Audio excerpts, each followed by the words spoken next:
Hello my dear students, मैं Ajay sir फिर से आपके सामने लेके आऊं क्लास 12 केमिस्ट्री के चैप्टर 4 डी व एफ ब्लॉक तत्वों के महत्वपूर्ण प्रश्नों का बहुत सिंपल तरीके से सॉल्यूशन के साथ एक बहुत अच्छा वीडियो। इसके पहले भी मैंने इसका एक पार्ट 1 यानी जो चैप्टर 4 है डी व एफ ब्लॉक के तत्वों का, इसका एक पार्ट 1 वीडियो बनाया जिसमें से हमने एक क्वेश्चन से लेके यानी क्वेश्चन नंबर 1 से लेके क्वेश्चन नंबर 9 तक बहुत इंपॉर्टेंट क्वेश्चन हमने पढ़े हैं। इसके कुछ इंपॉर्टेंट क्वेश्चन बाकी रह गए थे जो एग्जाम में बार बार पूछे जाते हैं, तो आप इसका फर्स्ट वीडियो देख सकते हैं, उस पर लिखा है पार्ट 1। आज हम उसके आगे के इंपॉर्टेंट क्वेश्चन पढ़ने जा रहे हैं। ये वीडियो स्पेशल हिंदी मीडियम के बच्चों के लिए है। इंग्लिश मीडियम और हिंदी मीडियम दोनों के बच्चों के लिए लगातार मैंने इंपॉर्टेंट क्वेश्चनों के उनके आंसर के साथ बहुत अच्छे वीडियो बनाए हैं। सभी प्रकार के जैसे इंपॉर्टेंट ऑब्जेक्टिव, इंपॉर्टेंट न्यूमेरिकल्स जो क्वेश्चन वगैरह एग्जाम में आते हैं, उनके बहुत अच्छे वीडियो मैंने बनाए। आप चैनल में प्ले लिस्ट में जाके देख सकते हैं। आप बने रहिए मेरे साथ। आज हम पढ़ने वाले इसके बचे हुए बाकी जो इंपॉर्टेंट क्वेश्चन है बार बार एग्जाम में पूछे जाते हैं, ये सब हम पहले वीडियो में पढ़ चुके थे। Question number 1, question number 2, question 3, 4 और बहुत सिंपल तरीके से हमने इनके आंसरों को समझा था। क्वेश्चन 5, क्वेश्चन नंबर 6 हो गया। डायरेक्ट अपन निकाल लेते हैं यहां पर, क्योंकि बाकी के क्वेश्चन जो है वो हम पढ़ेंगे और ये तो सब हम पहले वीडियो में पढ़ चुके थे। लेंथेनाइट संकुचन तक शायद हमने इस वीडियो को कवर कर लिया था। ये अंतर वगैरह भी हमने सब पढ़ लिए थे। लेंथेनाइट संकुचन वगैरह क्या है ये भी पढ़ लिया था। क्वेश्चन नंबर 9 से हमें इंपॉर्टेंट क्वेश्चन पढ़ना था। यहाँ पर क्रोमाइट अयस्क से पोटेशियम डाइक्रोमेट बनाने की विधि को रासायनिक समीकरण से समझाइए। तो हमारे सिलेबस में जो चैप्टर 4 है डी व एफ ब्लॉक के तत्वों में, उसमें दो इंपॉर्टेंट यानी डी ब्लॉक के तत्वों के दो महत्वपूर्ण यौगिक दिए गए जो ऑक्सीकारक भी हैं। ऑक्सीकारक मतलब जब किसी यौगिक को ऑक्सीकारक बोलते हैं तो उसका अर्थ होता है कि उससे ऑक्सीजन परमाणु का निकलना। तो ऑक्सीजन परमाणु कब निकलेगा? जब उसमें अम्ल मिलाएंगे, क्षार मिलाएंगे या फिर उसमें कोई उदासीन यौगिक मिलाते हैं तो ऑक्सीजन के परमाणु यानी नवजात ऑक्सीजन उत्पन्न करते हैं। तो यहाँ पर हमें डी ब्लॉक के तत्वों के दो ऑक्सीकारक दो यौगिकों के बारे में पढ़ना है, पोटेशियम परमैंगनेट और पोटेशियम डाइक्रोमेट। और थोड़ा सा ये टॉपिक जो है थोड़ा सा टफ है, लेकिन आज हम इसको बहुत सिंपल तरीके से समझेंगे और एग्जाम में ये पूछे भी जाते हैं। किस तरीके से प्रश्न एग्जाम में आएंगे आज हम यहां पर देखने वाले हैं। तो जैसे यहां पर पहला क्वेश्चन है, क्वेश्चन नंबर 9, क्रोमाइट अयस्क। क्रोमाइट अयस्क से पोटेशियम डाइक्रोमेट। अब पोटेशियम डाइक्रोमेट क्रोमियम का ही यौगिक है, यानी क्रोमियम डी ब्लॉक का तत्व है। Scandium, titanium, vanadium, chromium. तो पोटेशियम डाइक्रोमेट यानी K2Cr2O7 बनाने की विधि को रासायनिक समीकरण से समझाइए। तो पोटेशियम डाइक्रोमेट को किससे बनाएंगे? क्रोमाइट अयस्क से। या फिर एग्जाम में ऐसे भी पूछ सकते हैं कि पोटेशियम डाइक्रोमेट के बनाने की विधि को समीकरण के द्वारा समझाइए। ये सब नहीं देगा कि क्रोमाइट अयस्क से कैसे बनाएंगे, तो क्रोमाइट अयस्क से पोटेशियम डाइक्रोमेट, या फिर डायरेक्ट दे देंगे कि क्रोमाइट अयस्क ये पोटेशियम डाइक्रोमेट बनाने की विधि को समीकरण सहित समझाइए, रासायनिक समीकरण सहित समझाइए। तो यहां पर हम इसका आंसर देखेंगे। उत्तर पोटेशियम डाइक्रोमेट K2Cr2O7 बनाने की विधि। एक चीज ध्यान रखना, ये ऑब्जेक्टिव में भी पूछा जाता है। इसमें Cr क्रोमियम की ऑक्सीकरण अवस्था भी एग्जाम में पूछते हैं कि K2Cr2O7 में क्रोमियम Cr की ऑक्सीकरण अवस्था कितनी है। या फिर ऐसे पूछेंगे कि K2Cr2O7 या फिर पोटेशियम डाइक्रोमेट में डी ब्लॉक के तत्वों की ऑक्सीकरण अवस्था कितनी है। तो कोई डी ब्लॉक का तत्व है तो इसमें केवल Cr, क्योंकि पोटेशियम तो एस ब्लॉक का तत्व है, ऑक्सीजन अधातु है यहाँ पर। तो जो Cr है तो ऑक्सीजन की वैलेंसी कितनी होती है? -2 और 7 ऑक्सीजन यानी 7 2 जा 14 और पोटेशियम की +1 और यहाँ पर +1 × 2 +2। 14 में से 2 लेस हो जाएगा तो 12 बचेगा। 2 से इसको डिवाइड कर देंगे तो +6 आ जाएगा। ऐसे मैंने इसका एक MCQ का वीडियो बनाया जिसमें इसको मैंने बताया है। इसके सारे इंपॉर्टेंट ऑब्जेक्टिव हमने यहाँ पर समझे। तो यहाँ पर केवल हम यहाँ पढ़ रहे हैं कि पोटेशियम डाइक्रोमेट के बनाने की विधि और किससे बनाया जाएगा? क्रोमाइट अयस्क। क्वेश्चन नंबर 9 जो पहला वीडियो है उसमें क्वेश्चन नंबर 1 से क्वेश्चन नंबर 8 तक के पूरे क्वेश्चन और उसके आंसर से वीडियो मैंने बनाया है, उसको आप जरूर देखें। तो उत्तर पोटेशियम डाइक्रोमेट बनाने की विधि। तो पोटेशियम डाइक्रोमेट को क्रोमाइट अयस्क, क्रोमाइट अयस्क मतलब क्रोमियम का एक अयस्क है और लोहे का भी एक एस्क है क्योंकि इसमें आयरन भी है। तो क्रोमाइट एस्क का फॉर्मूला होता है FeCr2O4। FeCr2O4 क्रोमाइट एस्क से निम्न तीन पदों में प्राप्त करते हैं। एक चीज ध्यान रखना, एग्जाम में हर साल एक आध साल ऐसा हुआ होगा कोई साल कि जिसमें ना पूछा गया हो, नहीं तो हर साल या तो पोटेशियम डाइक्रोमेट बनाने की विधि समीकरण से या पोटेशियम परमैंगनेट बनाने की विधि समीकरण से। तो पोटेशियम परमैंगनेट और डाइक्रोमेट दोनों में से बनाने की विधि एग्जाम में पूछते समीकरण के द्वारा। तो पोटेशियम डाइक्रोमेट K2Cr2O7 को क्रोमाइट एस्क से बनाना है FeCr2O4। तीन पदों में ये क्रिया होगी। तो पहला पद जो है यानी क्रोमाइट एस्क मतलब FeCr2O4। पहले पद में क्रोमाइट एस्क का सोडियम क्रोमेट में परिवर्तन होगा। फिर जो दूसरा पद है सोडियम क्रोमेट का सोडियम डाइक्रोमेट में परिवर्तन होगा। और तीसरे पद में सोडियम डाइक्रोमेट का पोटेशियम डाइक्रोमेट में परिवर्तन होगा। तो हम इसको समझने वाले हैं बहुत सिंपल तरीके से। तो पहला पद है क्रोमाइट एस्क का सोडियम क्रोमेट में परिवर्तन। तो क्रोमाइट एस्क मतलब FeCr2O4 इससे बनाना है हमको इसे यानी K2Cr2O7 को इससे बनाना है। तो क्रोमाइट एस्क को वायु मतलब ऑक्सीजन की उपस्थिति में सोडियम कार्बोनेट के साथ गर्म करते हैं तो सोडियम क्रोमेट बनेगा। यानी पहला पद क्या है, क्रोमाइट एस्क का सोडियम क्रोमेट में परिवर्तन।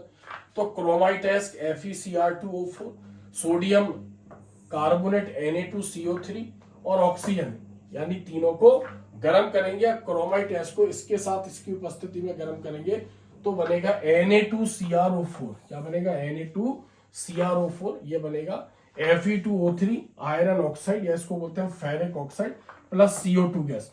थोड़ी सी टफ रिएक्शन है तो आपको कैसे ध्यान रखना है, FeCr2O4 Na2CO3 प्लस O2 और यहां पर ध्यान रखना Na2CrO4 Fe2O3 और CO2 इसको बैलेंस करना जरूरी है।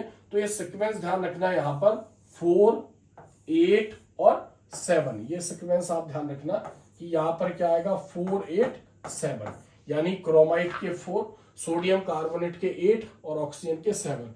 और यहां सीक्वेंस ध्यान रखना 8 to 8 क्योंकि अगर आप इसको बैलेंस करने की कोशिश करोगे तो ये बैलेंस नहीं होगी। तो ये नंबर ध्यान रखना। अब नंबर तभी ध्यान होंगे जब आपको यहाँ पर अभिकारक और यहाँ पर उत्पाद के सूत्र पता होंगे। तो ये तीनों सूत्र पता है तो 487 तो 487 और ये फॉर्मूले पता होंगे कि सोडियम क्रोमेट Fe2O3 और CO2 बनेगा तो 8 to 8 इसके 8 मॉलिक्यूल इसके 2 और इसके 8 यानी पहले पद में जो क्रोमाइट एस्क है यानी FeCr2O4 है वो सोडियम क्रोमेट में परिवर्तित हुआ Na2CrO4। दूसरा पद है यहाँ पर सोडियम क्रोमेट का मतलब इसका सोडियम क्रोमेट का सोडियम डाइक्रोमेट में परिवर्तन। चूंकि सोडियम और पोटेशियम एक ही समूह के तो पोटेशियम डाइक्रोमेट का फॉर्मूला K2Cr2O7 तो सोडियम डाइक्रोमेट का फॉर्मूला Na2Cr2O7। तो सोडियम डाइक्रोमेट से क्या बनेगा, सोडियम क्रोमेट से सोडियम डाइक्रोमेट। तो सोडियम क्रोमेट यानी जो पहले पद में प्राप्त हुआ Na2CrO4 को H2SO4 के साथ गर्म करेंगे। किसके साथ गर्म करेंगे, H2SO4 के साथ। तो Na2Cr2O7 बनेगा प्लस Na2SO4 SO4 सल्फेट के साथ क्या निकल जाएगा, सल्फेट के साथ सोडियम निकल जाएगा तो Na2SO4। तो ऐसे यहां पर 4 सोडियम की जरूरत पड़ेगी, 2 सोडियम क्योंकि इसकी वैलेंसी 2 होती है माइनस में और इसकी वैलेंसी प्लस होती है तो Na2Cr2O7 और बचे हुए 2 सोडियम क्योंकि सल्फेट की वैलेंसी 2 होती है तो Na2SO4 प्लस H2O ऐसे ये बनेगा। यानी दूसरे पद में सोडियम क्रोमेट सोडियम डाइक्रोमेट में परिवर्तित हो जाएगा। नेक्स्ट तीसरा हम देखेंगे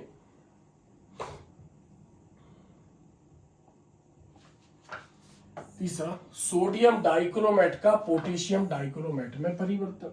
तो सोडियम डाइक्रोमेट जो दूसरे पद में प्राप्त हुआ Na2CO3 उसको KCl पोटेशियम क्लोराइड के साथ हम गर्म करेंगे तो यहां से सोडियम पोटेशियम के द्वारा बाहर निकल जाएगा और जो सोडियम है वो क्लोरीन के साथ अटैच हो जाएगा तो क्या बन जाएगा K2Cr2O7 और NaCl। सोडियम की भी वैलेंसी +1 होती है, पोटेशियम की वैलेंसी +1 होती है, इसलिए यहाँ पर फॉर्मूले में डिफरेंस नहीं है, उसमें Na2 था, इसमें K2Cr2O7 और K2Cr2 जो 7 है वो ऑरेंज कलर का होता है, यानी ऑरेंज रेड, यानी नारंगी लाल रंग का होगा।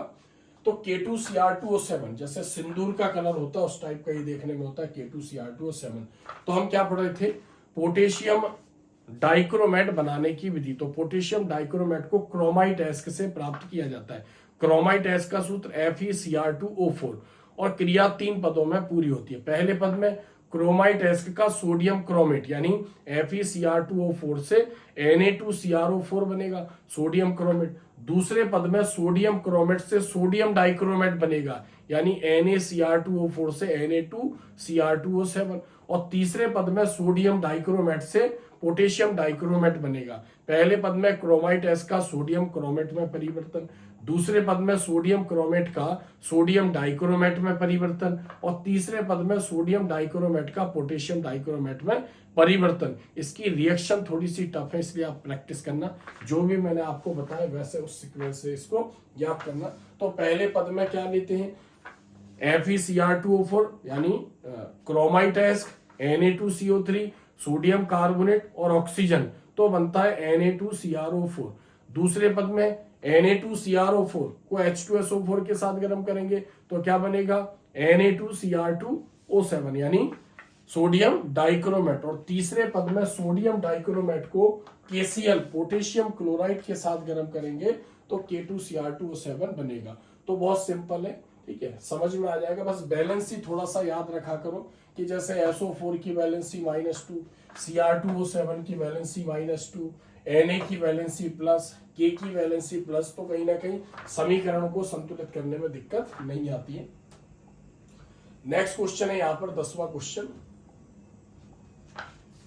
Question number 10। पायरोलूसाइट अयस्क से पोटेशियम परमैंगनेट यानी KMnO4 पोटेशियम परमैंगनेट बनाने की विधि को रासायनिक समीकरण के आधार पर समझाइए।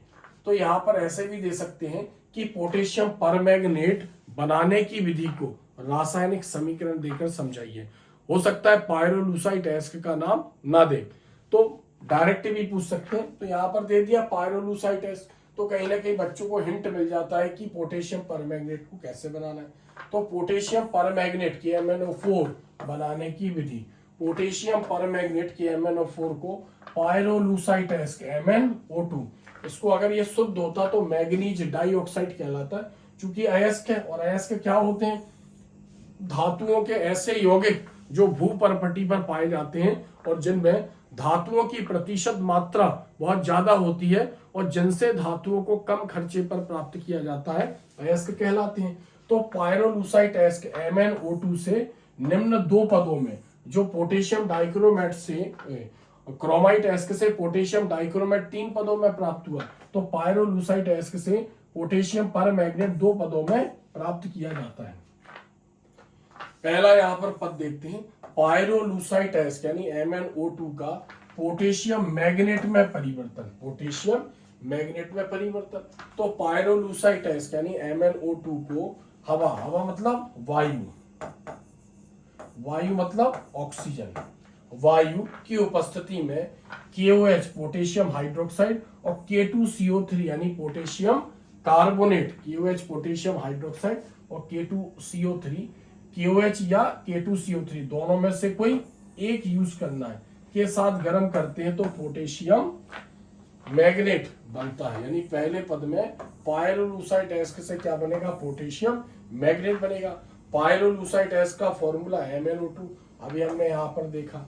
इसको या तो KOH ले सकते, KOH की जगह K2CO3 भी ले सकते और वायु यानी ऑक्सीजन के साथ इसको गर्म करेंगे तो क्या बनेगा, K2MnO4, इसको बोलते हैं पोटेशियम मैग्नेट, K2MnO4। रिएक्शन को बैलेंस करना है तो यहाँ पर ध्यान रखना आप, K2MnO4 यानी यहाँ पर KOH के 4 यहाँ पर इसके अणु यूज होंगे और यहाँ पर चूंकि MnO2 है तो इसके आगे 2 लगा हुआ है, इसलिए हमने इसके आगे क्या लगाया, यहाँ पर 2 लगाए, यानी 2 2 जा 4, तो यहाँ पर KOH कितने हो जाएंगे, यहाँ पर 4 हो जाएंगे और ऑक्सीजन के साथ इसको गर्म करेंगे तो potassium magnet K2MnO4 plus H2, ऐसे ध्यान रख सकते हैं हम इसको। या फिर इसकी एक तरीके से भी प्रैक्टिस कर सकते हैं कि आपको इतना याद हो MnO2 प्लस किसके साथ गर्म करना है, KOH प्लस O2, इसके साथ गर्म करना है तो क्या बनेगा K2MnO4 प्लस H2। अगर इतना भी आपको याद हो गया तो भी आप रिएक्शन को बैलेंस कर सकते हो। तो इधर देखो, यहाँ पर MnO2 है, यहाँ पर KOH और यहाँ पर O2 है। अब यहाँ पर K कितने हैं, 2 हैं, तो यहाँ पर तो K ओनली 1 है। तो अगर इसके आगे आप 2 लगाओगे, इसके आगे 2 लगाओगे तो पोटेशियम को तो हमने बैलेंस कर दिया, ठीक है। लेकिन अगर हाइड्रोजन देखें तो यहाँ हाइड्रोजन कितने हैं, यहाँ पर 2 है, हाइड्रोजन भी यहाँ पर 2 है, बट ऑक्सीजन कितने हैं, 2 और 2 4 और 4 6, तो यहाँ पर तो एक ही ऑक्सीजन है। तो हमने क्या किया, ऑक्सीजन को बैलेंस करने के लिए यहाँ पर 2 और 2 4 और 2 6, तो अभी तो चूंकि H यहाँ पर 2 है और यहाँ पर 2 है, इसलिए H में तो कोई परिवर्तन करेंगे नहीं। तो हम ऑक्सीजन को बैलेंस करने के लिए इसके आगे 2 लगाएंगे, तो 2 लगाएंगे तो फिर MnO भी 2 हो जाएंगे, तो Mn के आगे 2 लगाएंगे। फिर Kb कितने हो गए, 4, तो 2 2 जा 4, तो इसके आगे 4 लगा देंगे। तो यहाँ पर Mn यानी मैग्नीज बैलेंस है, पोटेशियम बैलेंस है, हाइड्रोजन 4 हो गए, हाइड्रोजन यहाँ पर कितने हो गए, 4, तो यहाँ पर 2 लगा देंगे तो हाइड्रोजन कवर हो गया। अब ऑक्सीजन को गिनेंगे, 2 2 जा 4, 4 और 4 8, 8 और 2 10, 4 2 जा 8 और 2 10, तो ऐसे में समय लग जाएगा थोड़ा सा। तो आप यहाँ पर ध्यान रखना MnO2 KOH और O2, तो ऐसे ध्यान रखना यहाँ पर 24, यहाँ पर कैसे ध्यान रखना 24, और यहाँ ध्यान रखना 22।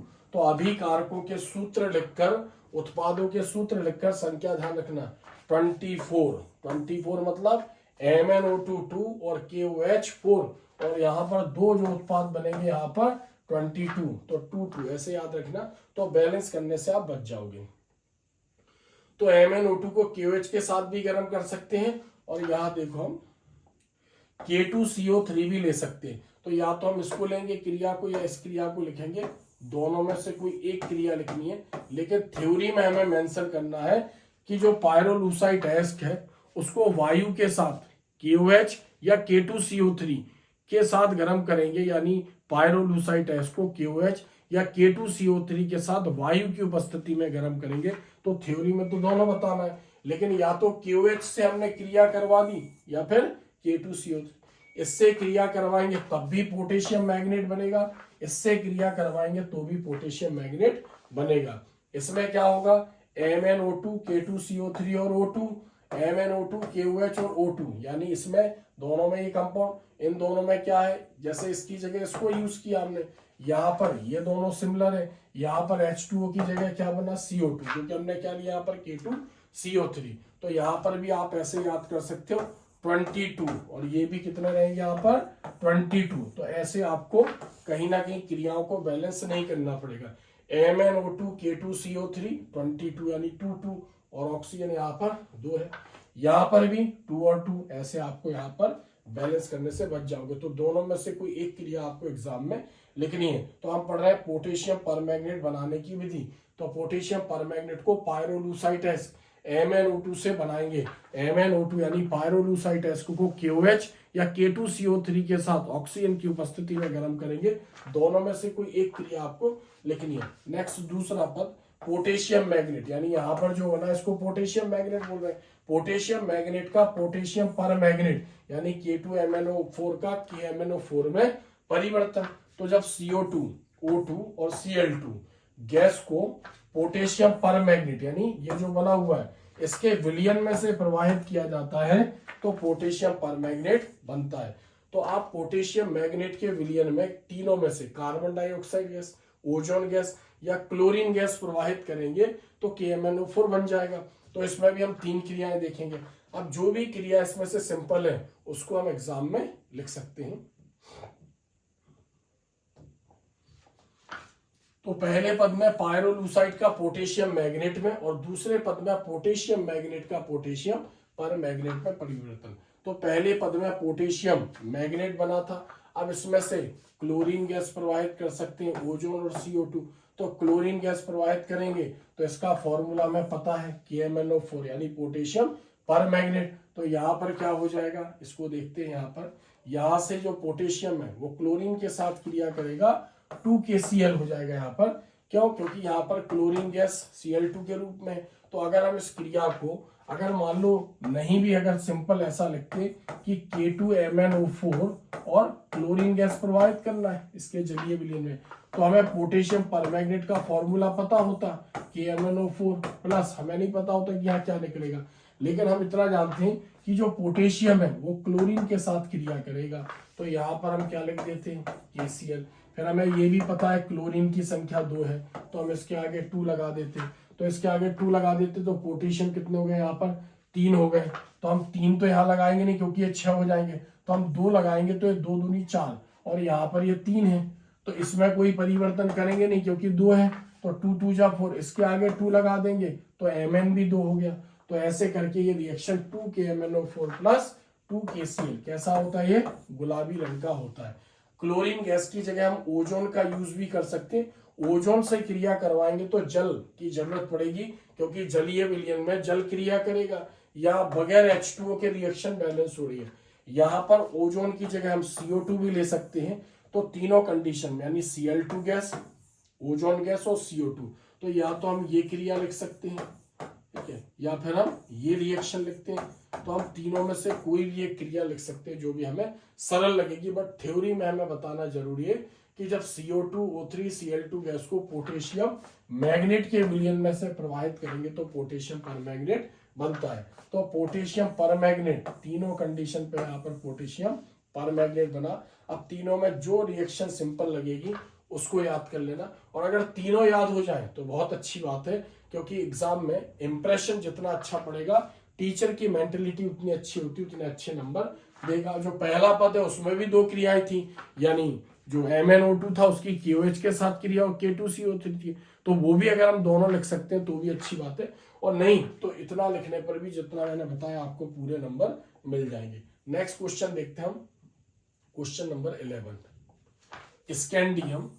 स्कैंडियम संकेत होता है Sc का सामान्य इलेक्ट्रॉनिक विन्यास लिखिए। स्कैंडियम का सामान्य इलेक्ट्रॉनिक विन्यास लिखिए। तो इस टाइप के क्वेश्चन भी एग्जाम में आते हैं। अब जो स्कैंडियम है ये डी ब्लॉक का पहला तत्व है। स्कैंडियम जो है वो डी ब्लॉक का पहला तत्व है, जैसे हम देख सकते हैं यहाँ पर स्कैंडियम। अब ये जैसे हमने बताया था कि समूह 3 से समूह 12 तक के तत्वों को हम डी ब्लॉक के तत्व बोलते हैं। समूह 3 से लेकर समूह 12 इनको संक्रमण तत्व भी बोलते हैं।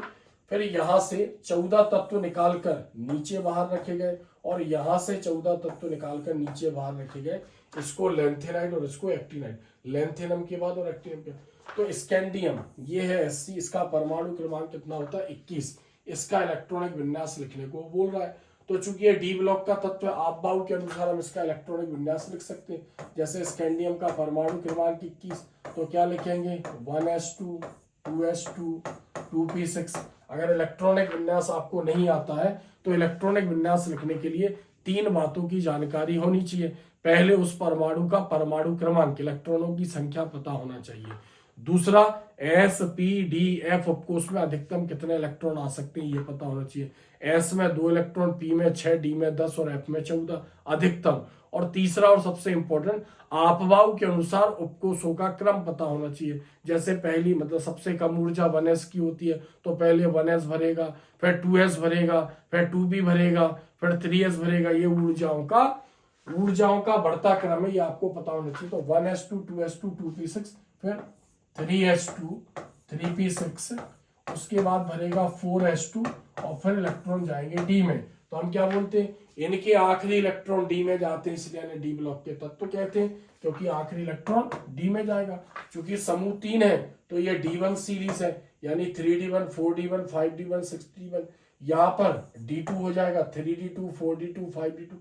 तो ये इस प्रकार से, चूंकि पहला समूह है ये डी ब्लॉक का, तो हम इसको D1 सीरीज भी बोलते हैं। इसके बाद क्या करते हैं? इसको अरेंज करते हैं। तो अरेंज करने के लिए, चूंकि ये आपबाऊ के अनुसार लिखा, तो अरेंज कैसे करेंगे? पहली कक्षा में एक ही उपकोष होता है तो कॉमा लगा दिया। दूसरी कक्षा में 2 उपकोष है तो इन 2 के नीचे इनको एक साथ लिखा। तीसरी कक्षा में ये तीनों हैं तो क्या लिखा हमने?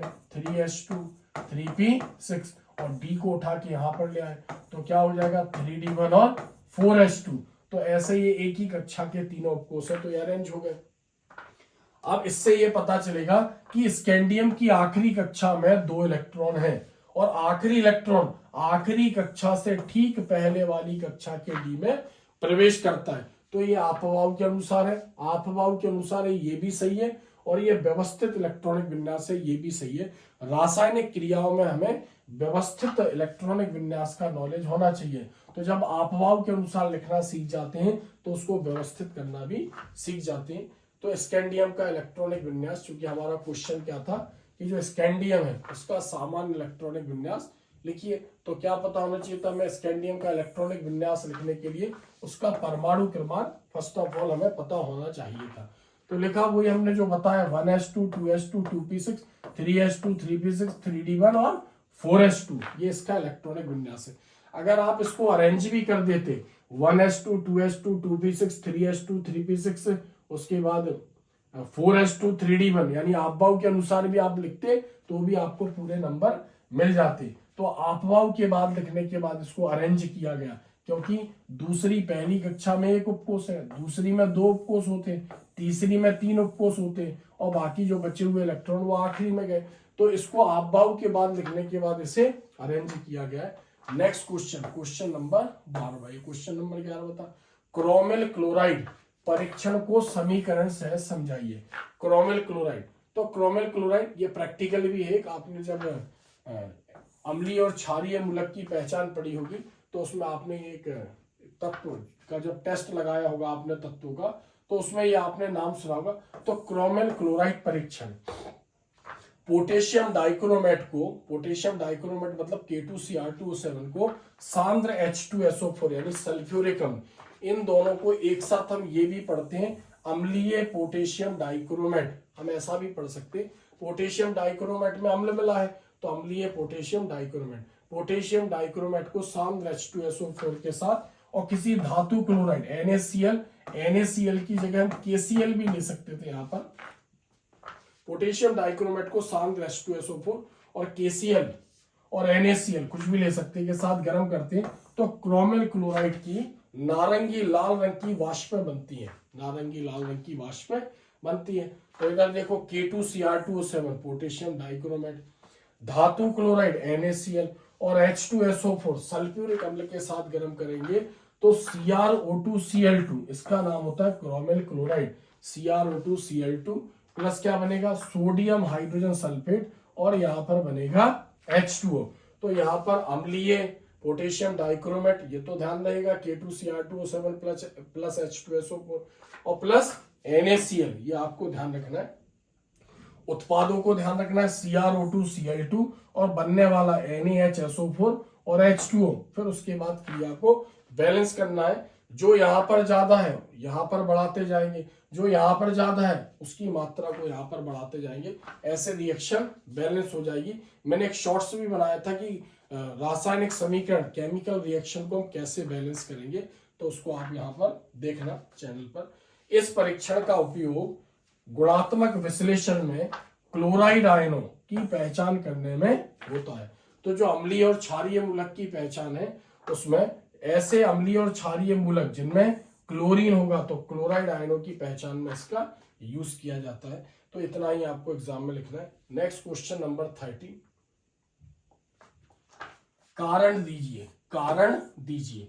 अब जैसे पहला क्वेश्चन है TiO2 रंगहीन है जबकि TiCl3 रंगीन है, क्यों? तो रंगीन मतलब कलरलेस, कलरलेस मतलब सफेद रंग का, और रंगीन, रंगीन मतलब कलर्ड, कलर्ड नेचर का।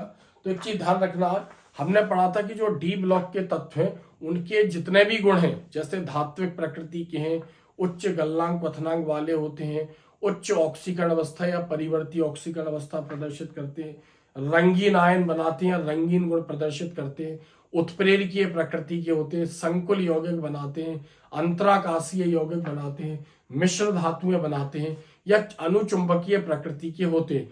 तो जितने भी ये गुण हैं सभी गुणों का कारण है कि जो डी ब्लॉक के तत्व हैं उनके अंतिम कक्षा से ठीक पहले वाली कक्षा जिसको हम बोल रहे हैं N-1 डी ऑर्बिटल, उसमें अयुग्मित इलेक्ट्रॉन होते हैं, या तो वो पूरे भरे नहीं होंगे, यानी उसके जो डी ऑर्बिटल है ये पूरा डी उपकोष कहलाता है। डी उपकोष में 5 डी ऑर्बिटल हैं, तो डी ऑर्बिटल में अयुग्मित इलेक्ट्रॉन होते हैं, या बोलते हैं डी बॉक्स खाली रहते हैं, पूरे भरे हुए नहीं होते हैं। तो इस टाइप से यानी इसके कारण ही सारे गुण प्रदर्शित करते हैं डी ब्लॉक के तत्व। तो यहाँ पर क्या बोल रहे हैं हम, रंगहीन और रंगीन। जब इस टाइप का क्वेश्चन आता हो नहीं बने तो आप इतना ध्यान रखना कि जिसको बोल रहा है रंगहीन तो उसमें लिख देना कि उसके n-1 डी ऑर्बिटल में या उसके डी ऑर्बिटल में सभी इलेक्ट्रॉन युग्मित हैं, यानी अयुग्मित इलेक्ट्रॉन नहीं है। और जब रंगीन वाले को बताना हो तो बता देना उसके डी ऑर्बिटल में अयुग्मित इलेक्ट्रॉन है, यानी डी ऑर्बिटल आंशिक रूप से भरा हुआ है, क्योंकि रंगीन गुण अयुग्मित इलेक्ट्रॉनों के कारण होता है। दृश्य क्षेत्र की ऊर्जा को अवशोषित कर इलेक्ट्रॉन डी से डी में जाते हैं, जिसको बोलते हैं हम डी संक्रमण। और जब इलेक्ट्रॉन वापस अपनी ऑर्बिटल में लौटेगा अपनी पोजीशन पर, तो लिए गए प्रकाश को रंगों के रूप में उत्सर्जित करेगा। अवशोषित रंग का कोई पूरक रंग उत्सर्जित करेगा, इसलिए वो रंगीन दिखाई देते हैं। तो TiO2 यानी TiO2, तो TiO2 टाइटेनियम की परमाणु क्रमांक, टाइटेनियम का परमाणु क्रमांक यानी परमाणु संख्या 22 है, और इसका इलेक्ट्रॉनिक विन्यास निम्न है। तो इसके इलेक्ट्रॉनिक विन्यास से समझ में आएगा। तो यहाँ पर हम देखते हैं TiO2 यानी दो यौगिक दे रखे TiO2 और TiCl3, TiCl3।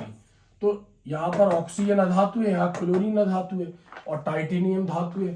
तो हमेशा अधातुएं इलेक्ट्रॉन लेती हैं और धातुएं इलेक्ट्रॉन देती है। तो धातु ने कितने इलेक्ट्रॉन दिए वो अधातु के बेस पर हम बता पाएंगे। तो ऑक्सीजन की वैलेंसी -2 होती है, तो -2 और कितने ऑक्सीजन है 4, तो यहाँ पर 2 ऑक्सीजन ने कितने इलेक्ट्रॉन लिए 4, तो इसका मतलब टाइटेनियम ने कितने इलेक्ट्रॉन दिए इसको 4 इलेक्ट्रॉन दिए हैं। तो TiO2 में टाइटेनियम की ऑक्सीकरण अवस्था +4 है।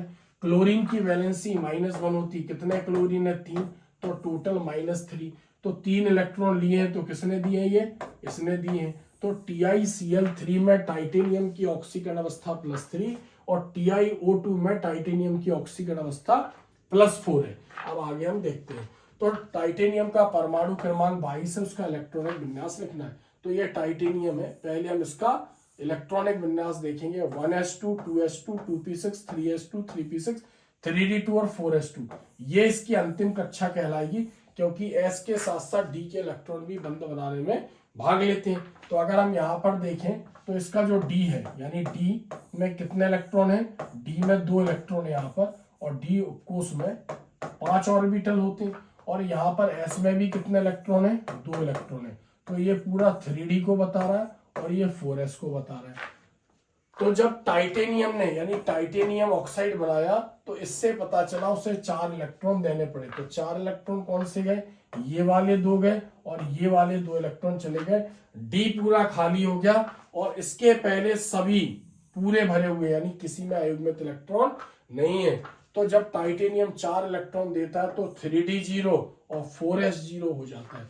और जब टाइटेनियम 3 इलेक्ट्रॉन देगा तो 2 इलेक्ट्रॉन ये निकलेंगे और 1 इलेक्ट्रॉन जो है वो डी का बाहर निकल जाएगा। तो इसके डी में 1 इलेक्ट्रॉन रह जाता है, यानी 3d1 और 4s 0।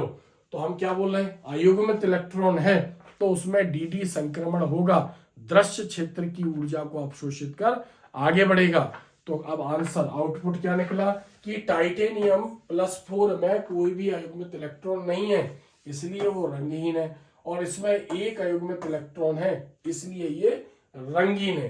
तो क्या बोलेंगे, TiO2 में कोई भी अयुग्मित इलेक्ट्रॉन नहीं है, इसलिए TiO2 सफेद या रंगहीन है। जबकि TiCl3 में एक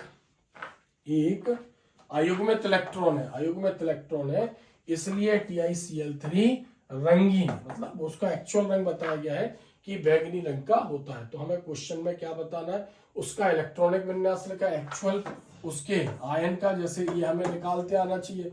-2 और ऑक्सीजन 2 है, -4 4 दिए, क्लोरीन की -1 3 क्लोरीन है, यानी 3 इलेक्ट्रॉन दिए। ऐसे हमें ये इलेक्ट्रॉनिक विन्यास निकालते आना चाहिए। उसका इलेक्ट्रॉनिक विन्यास हमें ऑर्बिटल के रूप में लिखते आएगा, तब हमें ये क्वेश्चन समझ में आ जाएंगे। और नहीं तो शॉर्ट में कैसे लिखना है तो मैंने आपको बताइए। अब देखो Cu+, जब कॉपर 1 इलेक्ट्रॉन देगा तो उसके ऊपर प्लस चार्ज आ जाएगा, तो इसको हम Q+ भी बोलते हैं, यानी Q+ रंगहीन है। जबकि Cu++ यानी Cu2+ या Cu+2 रंगीन होता है। मतलब कॉपर जब 1 इलेक्ट्रॉन दे रहा है तो ये रंगहीन है, और कॉपर जब 2 इलेक्ट्रॉन दे रहा है तो कलर्ड नेचर का हो गया, रंगीन। तो डायरेक्ट आप लिख सकते थे, जिसको रंगहीन बोल रहा है तो उसमें लिख दिया उसमें कोई भी अयुग्मित इलेक्ट्रॉन नहीं है, सभी इलेक्ट्रॉन युग्मित है। और जिसमें 2 इलेक्ट्रॉन यानी रंगीन बोल रहा है, लिख दिया कि उसके डी ऑर्बिटल में अयुग्मित इलेक्ट्रॉन है, इसलिए वो रंगीन है। तो कम से कम 1 नंबर तो दे ही देगा अगर 2 नंबर का आएगा। बाकी एक्चुअल क्या लिखना है तो उसको हम समझ ही रहे हैं। तो कॉपर यानी Cu का जो परमाणु क्रमांक है वो 29 है, यानी उसके पास इलेक्ट्रॉनों की संख्या 29 है। इसका इलेक्ट्रॉनिक विन्यास अगर हम देखें तो कॉपर का परमाणु क्रमांक कितना है, 29। ये आपभाव के नियम का पालन नहीं करता है, ध्यान रखना आप। 1s2 2s2 2p6 3s2 3p6 3d9 4s2 होना चाहिए, लेकिन आपभाव के आधार पर बताया गया था, उसके मतलब जो उसका पालन नहीं कर रहा, तो उसमें बताया गया था या तो किसी परमाणु के जो उपकोष है वो पूरे भर जाए, जैसे s में 2 इलेक्ट्रॉन आने, p में 6 d में 10 f में 14, या फिर वो आधे भर जाए। दोनों ही कंडीशन में वो स्थायित्व को प्राप्त कर लेते हैं। तो यहाँ पर D9 था तो पूरा नहीं भरा था, S2 पूरा भरा हो गया। एक्चुअल इसका इलेक्ट्रॉनिक विन्यास आपभाव के अनुसार ऐसा था 3d9 4s2, लेकिन ये तो पूरा भरा है, ये अधूरा भरा है। तो अगर S का 1 इलेक्ट्रॉन निकलकर इसके पास चला जाएगा तो D पूरा भर जाएगा और S आधा भर जाएगा। इसकी तुलना में ये अवस्था ज्यादा स्थायी है, तो इसलिए कहते हैं ये आपभाव के नियम का पालन नहीं करता है। तो पहले 3d9 और 4s2 लिखना चाहिए था, लेकिन 3d10 और 4s1 होता है। इसका रीजन मैं बता चुका। तो जब कॉपर 1 इलेक्ट्रॉन देगा तो 1 इलेक्ट्रॉन देगा तो कौन सा निकलेगा, ये निकलेगा। तो क्या हो जाएगा, 4s0 हो जाएगा।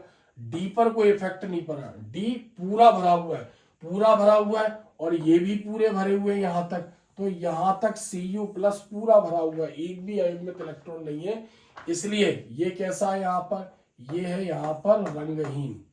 कैसा है यहाँ पर, रंगहीन। अब जब ये 2 इलेक्ट्रॉन देगा तो 1 इलेक्ट्रॉन S से निकलेगा और 1 इलेक्ट्रॉन D से निकलेगा। तो D से निकलेगा तो 3d9, D में एक अयुग्मित इलेक्ट्रॉन है, और 4s0, तो ये कैसा हो जाएगा, ये रंगीन हो जाएगा। तो 3d9 की अगर हम बात करें तो D उपकोष में कितने बॉक्स होते हैं, 5, 1 2 3 4 5, 9 1 2 3 4 5 6 7 8 9, ये अयुग्मित इलेक्ट्रॉन है इसमें। तो जब दृश्य क्षेत्र की ऊर्जा को अवशोषित करेंगे तो ये वाला इलेक्ट्रॉन यहाँ सरक जाएगा, यहाँ जाएगा, यहाँ जाएगा, कुल मिलाकर में डी ट्रांजिशन होने लगेगा। और जब इलेक्ट्रॉन अपनी ओरिजिनल जगह शिफ्ट होंगे तो लिए गए प्रकाश को उत्सर्जित करेंगे। इसलिए आपने देखा होगा कि जो कॉपर CuSO4.5H2 जो कॉपर सल्फेट होता है वो नीले रंग का होता है, उसको नीला थोथा भी बोलते हैं, क्योंकि उसमें SO4 जुड़ा है, यानी उसकी वैलेंसी 2 है, तो रंगीन होता है। समझ आ रहा है। तो कॉपर के जो सिंगल यानी जिसमें कॉपर 1 इलेक्ट्रॉन देता है उसके ज्यादातर यौगिक सफेद रंग के होते हैं और रंगीन होते हैं, क्योंकि उस कंडीशन में उसके पास अयुग्मित इलेक्ट्रॉन नहीं होते। अब आगे देखते हैं, Cu+ आयन में D उपकोष पूर्ण रूप से भरा होता है, यानी 3d10 है, जबकि Cu2+ आयन, इसको क्यूप्रिक बोलते हैं, उसको क्यूप्रस के D उपकोष अपूर्ण रूप से मतलब 3d9 से भरा एक अयुग्मित इलेक्ट्रॉन होता है। अपूर्ण रूप से भरा उसमें एक अयुग्मित इलेक्ट्रॉन है जो दृश्य प्रकाश की विकिरणों को अवशोषित करता है, जिस कारण इसमें dd संक्रमण होता है। इसलिए Cu+ जब वो 1 इलेक्ट्रॉन देगा तो रंगहीन होता है, जबकि Cu2+ रंगीन नीले रंग का होता है, इसलिए कॉपर सल्फेट को नीला थोथा भी बोलते हैं। नेक्स्ट क्वेश्चन देखते हैं, तीसरा, जिंक केवल +2 ऑक्सीकरण अवस्था दर्शाता है, क्यों? केवल 2 ही इलेक्ट्रॉन देता है जिंक। तो आंसर देखते हैं, Zn2+ आयन के d ऑर्बिटल पूर्ण रूप से यानी 3d10 से भरे होते हैं, जो एक स्थायी इलेक्ट्रॉनिक विन्यास होता है। तो अगर हम इसका इलेक्ट्रॉनिक विन्यास यहां देखें तो जिंक का परमाणु क्रमांक कितना होता है, 30। अगर हम इसका इलेक्ट्रॉनिक विन्यास देखें तो 1s2 2s2 2p6 3s2 3p6 3d10 और 4s2। तो इसकी आखिरी कक्षा में S में 2 इलेक्ट्रॉन है और D पूरा भरा हुआ है, तो हमेशा जिंक केवल यही 2 इलेक्ट्रॉन देगा, यही 2 इलेक्ट्रॉन देगा। तो डी पूरा भरा है, भरा हुआ डी ऑर्बिटल में यानी कोई भी अयुग्मित इलेक्ट्रॉन नहीं है, सभी इलेक्ट्रॉन युग्मित हैं, सभी इलेक्ट्रॉन जोड़े में है, और इलेक्ट्रॉन जोड़े में है यानी ये डी संक्रमण इनमें नहीं होगा, दृश्य क्षेत्र की ऊर्जा को अवशोषित नहीं करेंगे। तो Zn2+ आयन के डी ऑर्बिटल पूर्ण रूप से भरे होते जो एक स्थायी इलेक्ट्रॉनिक विन्यास है, इसलिए जिंक हमेशा 2 इलेक्ट्रॉन ही देता है। Next question number D. Question number D, Fe2+ यानी आयरन जब 2 इलेक्ट्रॉन देगा तो उसको फेरस बोलते हैं। Fe3+ फेरिक आयन में से कौन अधिक अनुचुंबकीय है और क्यों, और इलेक्ट्रॉनिक विन्यास के आधार पर समझाइए। तो लोहा यानी आयरन जब 2 इलेक्ट्रॉन देगा और जब 3 देगा तो दोनों में से कौन ज्यादा चुंबक की तरफ आकर्षित होगा, कौन ज्यादा अनुचुंबकीय है। 2 इलेक्ट्रॉन देने पर उसको बोलते हैं फेरस और 3 इलेक्ट्रॉन देने पर उसको बोलते हैं फेरिक। कौन अनुचुंबकीय है और क्यों है, इलेक्ट्रॉनिक विन्यास के आधार पर बताना है। तो हम इसका यहाँ पर आंसर देखते हैं। तो Fe का परमाणु क्रमांक या परमाणु संख्या 26 है। इलेक्ट्रॉनिक विन्यास देखते हैं तो लोहे का परमाणु क्रमांक 26, 1s2, 2s2, 2p6, 3s2, ये है इसकी आखिरी कक्षा 3d6 और 4s2। जब आयरन 2 इलेक्ट्रॉन देगा तो फेरस 2 इलेक्ट्रॉन देगा तो s के जाएंगे, तो 4s 0 और 3d6, d पर कोई इफेक्ट नहीं पड़ा। अब हम d पर अयुग्मित इलेक्ट्रॉन देखते हैं, यहाँ पर d में 6 यहाँ पर इलेक्ट्रॉन दिखा रहे हैं। अब एक्चुअल इसमें अयुग्मित इलेक्ट्रॉन कितने हैं, तो इसको देखकर पता चला कि इसमें 4 अयुग्मित इलेक्ट्रॉन है, क्योंकि अनुचुंबकीय गुण किस पर निर्भर है, अयुग्मित इलेक्ट्रॉनों पर, और जितने ज्यादा होंगे उतना अनुचुंबकीय प्रकृति का होता है। जब ये 3 इलेक्ट्रॉन देगा यानी Fe3+, तो 2 यहां से निकलेंगे, एक इसमें से निकलेगा, तो क्या हो जाएगा 3d5 और 4s0। तो 3d5 यानी डी उसमें 5 डी ऑर्बिटल है, तो यहाँ पर इसमें बता रहा है कि इसमें 5 इलेक्ट्रॉन है, तो इसमें 5 अयुग्मित इलेक्ट्रॉन है, उसमें 4 अयुग्मित इलेक्ट्रॉन है। तो जिसमें ज्यादा अयुग्मित इलेक्ट्रॉन होंगे वो ज्यादा अनुचुंबकीय होगा। तो यहाँ पर जब ये 3 इलेक्ट्रॉन देगा तो ये ज्यादा अनुचुंबकीय होगा कंपेयर टू +2। तो Fe2+ में 4 अयुग्मित इलेक्ट्रॉन है, देखकर पता चलिए 4 अयुग्मित इलेक्ट्रॉन होते हैं, जबकि Fe3+ में 5 अयुग्मित इलेक्ट्रॉन है। जब वो 3 इलेक्ट्रॉन देगा तब उसमें 5 अयुग्मित इलेक्ट्रॉन बचेंगे, अतः Fe3+ आयन अधिक अनुचुंबकीय होगा, क्योंकि अनुचुंबकीय गुण अयुग्मित इलेक्ट्रॉनों की संख्या बढ़ने पर बढ़ता है, अयुग्मित इलेक्ट्रॉनों की वृद्धि के साथ बढ़ता है। तो क्लियर है। क्वेश्चन था कि जब आयरन 2 इलेक्ट्रॉन देगा और 3 देगा तब किस कंडीशन में ज्यादा अनुचुंबकीय होगा और क्यों होगा, इलेक्ट्रॉनिक विन्यास के आधार पर बताना है। तो आयरन का परमाणु क्रमांक 26, इलेक्ट्रॉनिक विन्यास आखिरी का 3d6 4s2। जब 2 इलेक्ट्रॉन देगा तो s के जाएंगे, 3d6 4s0। 3 इलेक्ट्रॉन देगा तो 2s के d का जाएगा, 3d5 4s0। तो जब वो 2 इलेक्ट्रॉन देगा तो d में 4 अयुग्मित इलेक्ट्रॉन होते हैं, जब 3 देगा तो d में 5 अयुग्मित इलेक्ट्रॉन होते हैं। तो अयुग्मित इलेक्ट्रॉनों की संख्या बढ़ने पर अनुचुंबकीय गुण बढ़ता है, क्योंकि कौन अधिक अनुचुंबकीय और क्यों है उसका रीजन हमें बताना था। तो ये अधिक अनुचुंबकीय क्योंकि इसके पास अयुग्मित इलेक्ट्रॉन ज्यादा है, और अयुग्मित इलेक्ट्रॉनों की संख्या बढ़ने पर चुंबकीय गुण बढ़ता है। नेक्स्ट क्वेश्चन यहां पर देखते हैं। Fe2+ जब 2 इलेक्ट्रॉन देगा कि त्रिज्या Mn2+ यानी मैग्नीज आयन की त्रिज्या से कम होती है, क्यों, यानी जब लोहा 2 इलेक्ट्रॉन देगा तो जो उसकी त्रिज्या है वो Mn2+ आयन की त्रिज्या से कम होगी। तो Fe2+ की त्रिज्या Mn2+ से कम होती है, क्योंकि Fe3+ में प्रभावी परमाणु आवेश Fe2+ में प्रभावी परमाणु आवेश Mn2+ की तुलना में अधिक होता है। यानी किसी भी आवर्त में बाएं से दाएं जाते हैं तो परमाणु क्रमांक बढ़ता है। जैसे ये प्रथम श्रेणी के scandium, titanium, vanadium, chromium, manganese, उसके बाद आता है आयरन।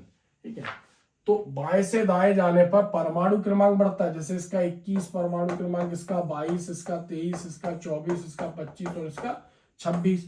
तो बाएं से दाएं जाने पर परमाणु क्रमांक तो बढ़ता है लेकिन कक्षाओं की संख्या स्थिर रहती है, जिससे नाभिक में प्रोटॉन और कक्षाओं में इलेक्ट्रॉन बढ़ते हैं, दोनों के बीच में आकर्षण बढ़ता है। इसलिए जो बाद वाले परमाणु होते हैं वो पहले वाले परमाणु की तुलना में छोटे हो जाते हैं, क्योंकि आकर्षण बल इलेक्ट्रॉन और नाभिक के बीच में ज्यादा होता है, कक्षाएं सिकुड़ जाती हैं। लेंथेनाइट संकुचन जैसा यहाँ पर कॉन्सेप्ट लगेगा।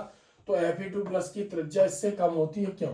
तो यहाँ पर ये होता है आयनिक त्रिज्या या परमाणु त्रिज्या बराबर समानुपाती 1/, परमाणु संख्या। परमाणु क्रमांक जितना ज्यादा होगा उसकी त्रिज्या उतनी ही कम होगी। तो मैग्नीज जो है वो आयरन के पहले है, तो इसका परमाणु क्रमांक 25 और इसका परमाणु क्रमांक 26। बाकी लॉजिक कौन सा लगा? लेंथेनाइट संकुचन वाला। या पर जो जनरली हमने 11th क्लास में ही पढ़ा है, किसी आवर्त में बाएं से दाएं जाते हैं तो परमाणु क्रमांक बढ़ता है, कक्षाओं की संख्या स्थिर रहती है, नाभिक के प्रोटॉन बढ़ते हैं, कक्षा के इलेक्ट्रॉन बढ़ते हैं, आकर्षण बढ़ता है, कक्षाएं सिकुड़ जाती हैं, आकार कम हो जाता है, त्रिज्या कम हो जाती है। तो ये कारण भी है। तो आयनिक त्रिज्या या फिर परमाणु त्रिज्या आवर्त में बाएं से दाएं जाने पर घटती है। तो रीजन क्या है? जो भी बताया, कक्षाओं की संख्या स्थिर रहती है। यहां पर हम देखेंगे 14 क्वेश्चन। अम्लीय माध्यम में पोटेशियम परमैंगनेट, अम्लीय माध्यम में जब पोटेशियम परमैंगनेट में क्या मिला हो? अम्ल मिला हो, तो बोलेंगे अम्लीय माध्यम में पोटेशियम परमैंगनेट की 4 ऑक्सीकारक गुणों, यहां पर क्या है? ऑक्सीकारक गुण, ऑक्सीकारक गुणों की समीकरण सहित व्याख्या कीजिए। तो हमें 4 मतलब ऐसी क्रियाएं बतानी है जिसमें पोटेशियम परमैंगनेट में अम्ल मिला हो और वो ऑक्सीकारक गुण प्रदर्शित कर रहा हो। तो हमने बताया कि ऑक्सीकारक का मतलब जब किसी यौगिक में अम्ल, क्षार या फिर उदासीन यौगिक मिलाते हैं तो नवजात परमाणु उत्पन्न करते हैं। नवजात परमाणु में चाहे वो कोई भी अधातु परमाणु उत्पन्न करे, ज्यादातर ऑक्सीजन उत्पन्न होते हैं, जबकि क्लोरीन भी उत्पन्न होंगे तो भी बोलेंगे वो ऑक्सीकारक है। तो जनरली किसी यौगिक को ऑक्सीकारक अगर हम बोल रहे हैं तो उसका अर्थ है कि वो नवजात परमाणु यानी परमाणु उत्पन्न करता है। परमाणु प्रकृति में स्वतंत्र अवस्था में नहीं रह सकते। तो जो KMnO4 है उसमें अम्ल मिलाएंगे या क्षार मिलाएंगे या जल, उदासीन यौगिक मिलाएंगे तो ऑक्सीजन के परमाणु उत्पन्न करेगा। और चूंकि KMnO4 एक यौगिक है और यौगिक जब परमाणु उत्पन्न करता है तो उसको हम ऑक्सीकारक कहते हैं यहाँ पर। लेकिन जब कोई परमाणु, किसी परमाणु में भी ये कॉन्सेप्ट लगता है, जब कोई परमाणु इलेक्ट्रॉन ग्रहण करता है तो उस परमाणु को हम ऑक्सीकारक बोलते। तो परमाणु की अलग डेफिनेशन है ऑक्सीकारक की, यौगिक की अलग है। यौगिक जब ऑक्सीजन या फिर कोई परमाणु उत्पन्न करेगा तो बोलेंगे ऑक्सीकारक है, और कोई परमाणु इलेक्ट्रॉन लेता है तो बोलते हैं वो ऑक्सीकारक है। तो किसी परमाणु द्वारा इलेक्ट्रॉन ग्रहण करना ऑक्सीकारक, किसी यौगिक द्वारा परमाणु उत्पन्न करना ऑक्सीकारक। तो अम्लीय माध्यम में, तो यहां पर आंसर देखते हैं, अम्लीय माध्यम में KMnO4 का ऑक्सीकारक गुण। KMnO4 पोटेशियम परमैंगनेट के 2 अणु, ध्यान रखना के 2 अणु तनु H2SO4 सल्फ्यूरिक अम्ल की उपस्थिति में 5 नवजात ऑक्सीजन, नवजात ऑक्सीजन मतलब परमाणु, नवजात मतलब जैसे किसी बच्चे का जन्म होता है तो उसको न्यूबॉर्न बेबी बोलते हैं, उसके बाद 24 घंटे बाद उसको फिर मतलब बेबी बोलने लगते हैं। तो उसी प्रकार परमाणु जो तुरंत उत्पन्न हुए इसलिए हम उसको बोलते हैं नवजात, क्योंकि ज्यादा देर तक वो रहेगा नहीं, तुरंत वातावरण में उपस्थित पदार्थों से क्रिया कर लेगा और मतलब अपने दूसरी अवस्था में परिवर्तित हो जाएगा, यानी परमाणु से किसी अणु में वो परिवर्तित हो जाएगा, क्योंकि उसको स्वतंत्र अवस्था प्राप्त करनी है। तो इसलिए बोलते हैं नवजात, तुरंत उत्पन्न होते हैं, परमाणु देता है। अम्लीय माध्यम में KMnO4 एक प्रबल ऑक्सीकारक है। तो KMnO4 पोटेशियम परमैंगनेट में अम्ल मिला दे तो ऑक्सीजन देगा, क्षार मिला दे तो ऑक्सीजन देगा, जल मिला दे तो ऑक्सीजन देगा। अम्ल मिलाते हैं तो 5 ऑक्सीजन परमाणु उत्पन्न करता है, क्षार मिलाते हैं तो 1 ऑक्सीजन परमाणु उत्पन्न करता है, जल मिलाते तो 3 परमाणु उत्पन्न करता है। तो सबसे ज्यादा अम्लीय प्रकृति का वो कब है और ऑक्सीकारक कब है? तब जब उसमें आप अम्ल मिलाएंगे H2SO4। तो यहां देखते हैं KMnO4 के 2 अणु में H2SO4 सल्फ्यूरिक अम्ल आप मिलाएंगे तो क्या बनेगा? पोटेशियम सल्फेट बनेगा, मैग्नस सल्फेट बनेगा, H2O बनेगा और ये 5 ऑक्सीजन परमाणु ये उत्पन्न करेगा। तो इन दोनों को मिलाने पर potassium sulphate, Magnus sulphate H2O बनेगा और 5 ऑक्सीजन परमाणु उत्पन्न करेगा। तो ये इसका अम्लीय माध्यम में ये इसकी क्रिया है जो उसके ऑक्सीकारक गुण को प्रदर्शित कर रही है। इस क्रिया से पता चल रहा है कि कितने परमाणु उत्पन्न कर रहा है ये 5। तो जब दोनों को मिलाएंगे तो ये तो 3 यौगिक बनेंगे ही, लेकिन महत्वता किसकी है? महत्वता ऑक्सीजन परमाणु की है। अब आप अम्लीय जो KMnO4 है उसमें कोई यौगिक अगर डाल देंगे तो वो यौगिक ऑक्सीकृत हो जाएगा, यानी तुरंत कोई नया यौगिक बना लेगा। और नया यौगिक बनाने के लिए कौन उत्तरदायी है? ऑक्सीजन के परमाणु। यानी जो नया यौगिक आप इसके अंदर डालेंगे ऑक्सीजन के परमाणु से तुरंत दूसरे यौगिक में ऑक्सीकृत कर देते। वही क्रियाएं हमें बतानी है। तो हमें क्या बताना है? अम्लीय माध्यम में पोटेशियम परमैंगनेट। तो पहले तो हमने क्या बताया? अम्लीय माध्यम में इसका पूरा ये ऑक्सीकारक गुण बताया क्या है ये, और ये इसकी एक क्रिया अम्लीय माध्यम। अब हमें उसके 4 उदाहरण बताने हैं।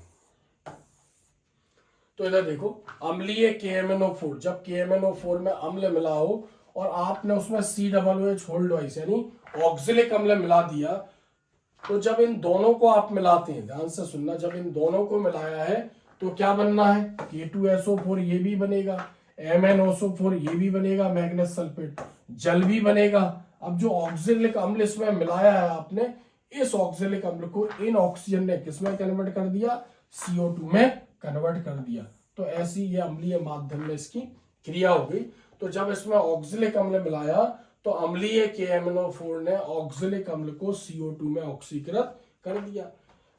दूसरी क्रिया, KMnO4 में अम्ल मिला है तो क्या बनेगा? इधर देखो, जब KMnO4 में अम्ल मिलाएंगे तो K2SO4 बनेगा, पोटेशियम सल्फेट बनेगा, प्लस MnSO4 मैग्नस सल्फेट ये भी बनेगा, प्लस H2O भी बनेगा। अब इसमें क्या डाल दिया गया? H2S हाइड्रोजन सल्फाइड डाल दिया गया। तो ये हाइड्रोजन सल्फाइड को किसमें कन्वर्ट कर देगा? सल्फर में। क्रिया को बैलेंस करने के लिए ध्यान रखना, जैसे यहाँ पर 2 3 5 ऐसे ध्यान रखना, 2 3 5, और ऑक्सिलिक अम्ल CO2 में बनेगा, कार्बन को बैलेंस कर देना। H2S सल्फर में कन्वर्ट हो जाएगा, सल्फर को बैलेंस कर देना। तो 2 3 5, तो यहाँ पर K जो है, यहाँ पर पोटेशियम 2 है तो वहां पर भी 2 है, Mn यहाँ पर 2 है तो यहाँ पर भी 2 लगा देंगे। और H कितने हैं? 3 2 जा 6 और 5 2 जा 10, 18 है तो यहाँ पर 16 है तो यहाँ पर 8 लगा देंगे, और सल्फर के आगे क्या लगा देंगे? यहाँ पर 5 लगा देंगे।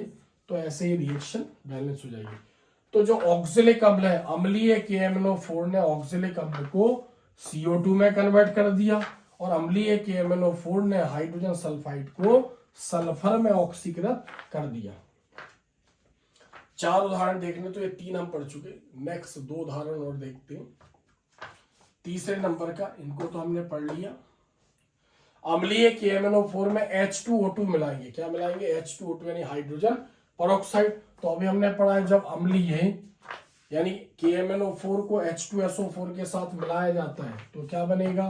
K2SO4 पोटेशियम सल्फेट बनेगा, MnSO4 मैग्नस सल्फेट बनेगा, प्लस H2O बनेगा, और जो H2O2 है वो ऑक्सीजन में कन्वर्ट हो जाएगा, ऑक्सीजन में कन्वर्ट हो जाएगा।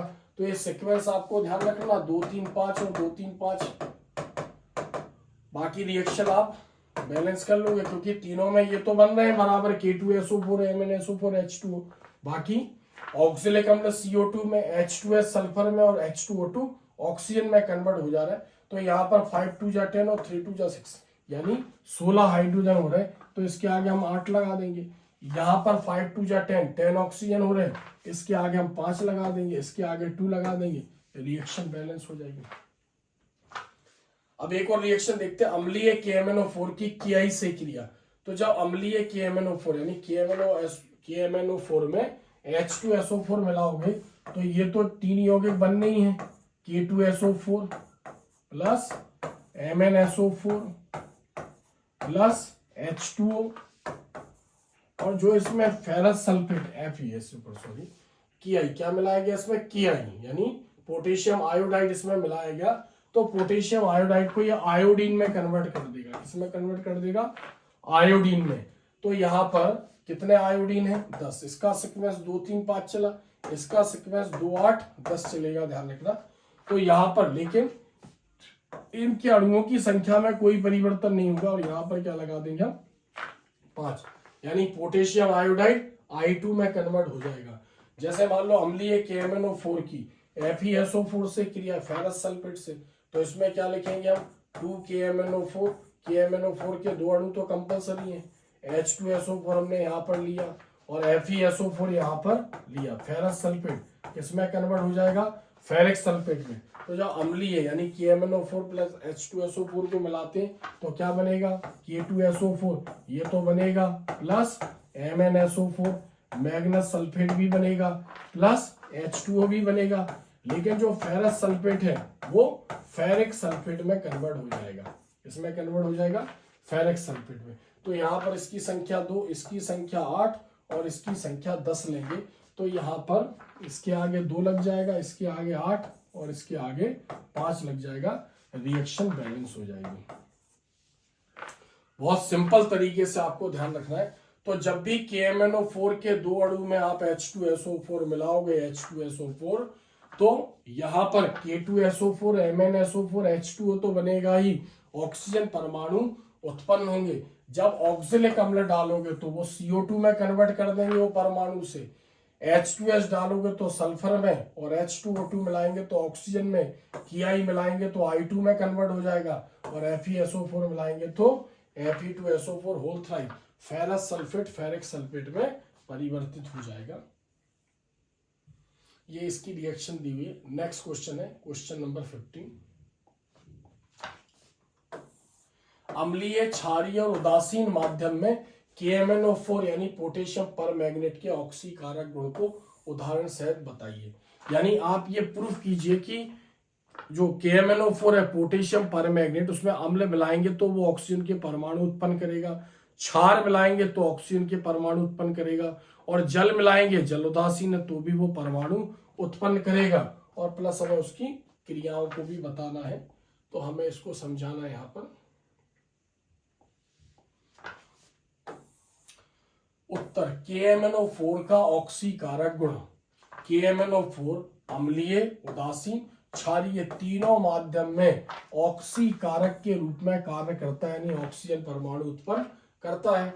यहां पर देखेंगे अम्लीय माध्यम में जब KMnO4 के 2 अणु में क्या मिलाएंगे, अम्ल, H2SO4 मतलब सल्फ्यूरिक अम्ल मिलाएंगे तो 5 नवजात ऑक्सीजन यानी 5 परमाणु देगा। और KMnO4 अम्लीय माध्यम में प्रबल ऑक्सीकारक होता है, सबसे ज्यादा ऑक्सीजन देता है जब उसमें अम्ल मिलाते हैं। तो KMnO4 के 2 अणु में H2SO4 मिलाया तो क्या बन जाएगा, K2SO4 potassium sulphate, Magnus sulphate, H2 और 5 ऑक्सीजन। जब क्रिया को बैलेंस करेंगे तो यहाँ पर SO4 3 हो जाएंगे, क्योंकि एक तो Mn, इसके आगे SO4 के आगे 2 लगा है, और यहाँ पर भी SO4 है, 3 है, इसलिए क्रिया को बैलेंस करने के लिए 3 लगाएंगे तो पूरी क्रिया यहाँ की बैलेंस हो जाएगी। उदासीन माध्यम में जब इसमें KMnO4 के 2 अणु में क्या मिलाएंगे, जल मिलाएंगे, जल मिलाएंगे, KMnO4 इसमें जल मिलाया तो QH पोटेशियम हाइड्रोक्साइड बना, MnO2 मैग्नीज डाइऑक्साइड बना, और इसने 3 ऑक्सीजन के परमाणु उत्पन्न किए। अम्ल मिलाने पर 5, जल मिलाने पर 3 और क्षार मिलाने पर 1 परमाणु उत्पन्न करेगा। तो यहाँ पर हम इसकी क्रियाएं देखते हैं। क्षार मिलाएंगे, क्षारीय माध्यम में KMnO4 के 2 अणु में क्षार, पोटेशियम हाइड्रोक्साइड एक क्षार है, 1 नवजात ऑक्सीजन देगा। तो KMnO4 के 2 अणु में क्षार, पोटेशियम हाइड्रोक्साइड मिलाएंगे तो क्या बन जाएगा, यहाँ पर पोटेशियम मैग्नेट H2 और 1 ऑक्सीजन देगा। तो क्षार मिलाने पर 1 ऑक्सीजन, अम्ल जल मिलाने पर 3 और अम्ल मिलाने पर 5 ऑक्सीजन देगा। तो सबसे ज्यादा जब इसमें अम्ल मिलाते हैं तो सबसे ज्यादा ऑक्सीजन के परमाणु ये उत्पन्न करता है, इसलिए अम्लीय माध्यम में ये प्रबल ऑक्सीकारक होता है, और सबसे कम ऑक्सीकारक होता है ये क्षारीय माध्यम में। नेक्स्ट क्वेश्चन 16 नंबर की क्रिया देखते हैं।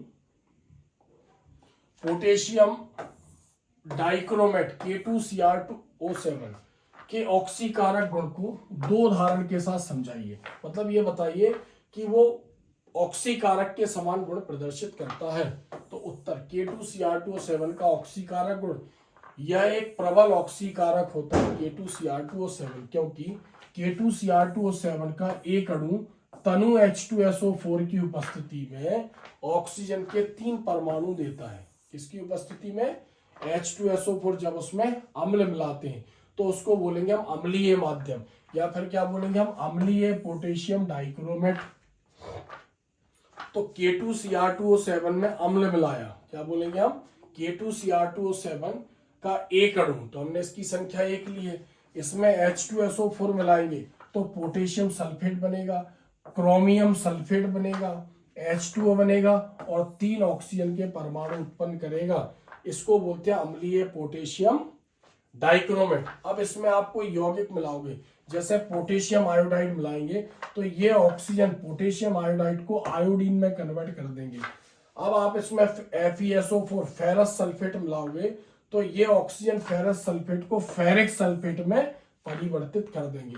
तो देखो आप, अम्लीय K2Cr2O7 की कियाई से क्रिया, क्योंकि हमें 2 समीकरण बताने, पहले तो हमने इसके ऑक्सीकारक गुण को समझा कि ये ऑक्सीकारक गुण इसका है क्या। अब हमें 2 उदाहरण बताने हैं।